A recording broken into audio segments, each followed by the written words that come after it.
Hello everyone, we are here to talk about the topic partition is the only solution for an independent India. And let us start the healthy conversation. Start with Vaishnav. I am Vaishnav and I am in favor of this topic. And I start with that there is a very complex matter. It is not simple that the partition is the only solution and it's not the only solution for India. Because this is involved in many ideology that Hindu, Muslim and also secularism and that capitalism is divided into many parts. Then there is no any one solution.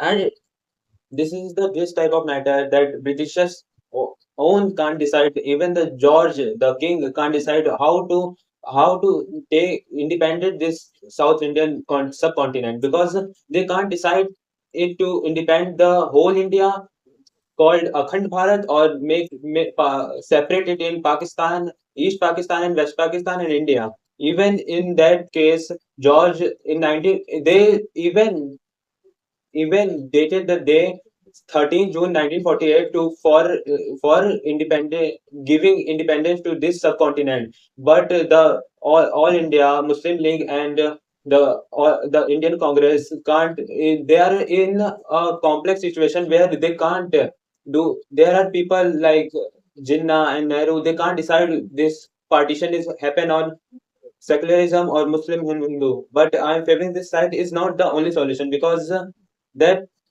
that is a break. This is not a home that we are breaking. This is a country. A 3 million square kilometer country are divided into two parts. Think about it. I want to start from initial when the Bengal was divided into two parts. When British divide for ruling, they divide into the East Bengal and the West Bengal, where West Bengal is responsible for Hindus and the East is Muslim. And from where they start the Muslim League, where Jinnah were in Congress firstly. It was a secular, but secularism it follows secularism ideology.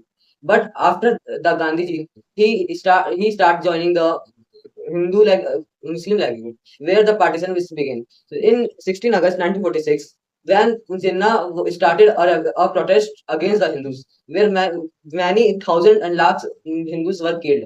And this is the reason where the Congress also allowed for the partition. And for my perspective, the partition is good because if Muslims and Hindu, according to Jinnah, Muslim and Hindu were not together, were not live together, and it's true because Muslim also in majority, and they want to Muslim electoral means where only Muslims were elected and also voted by Muslims. Yes, and this not happen in secular country, and this also makes some uncertainties, and for India, it is not suitable to grow.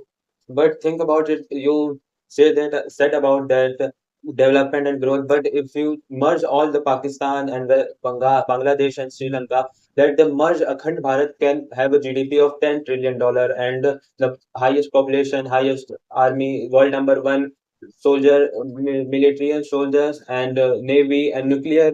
Even the nuclear bombs we have, even the aircraft carrier we have. But let's take about in past in 1947 when partition happened. Even when the George V can't decide about the when to give this subcontinent to give independence, they decided that they give all the independence right to Gandhiji and Nehru and the party called All India National League.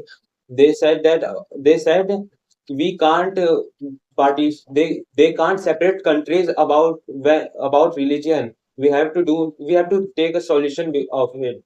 When we Savarkar take an opinion that give an opinion about it, we can't. Even if we have Akhand Bharat, that Jinnah wanted to become prime minister of independent Akhand Bharat, and even Prime Minister Nehru declined that declined that opinion. They don't want to give prime minister post to Jinnah. That's why Jinnah agreed to partition.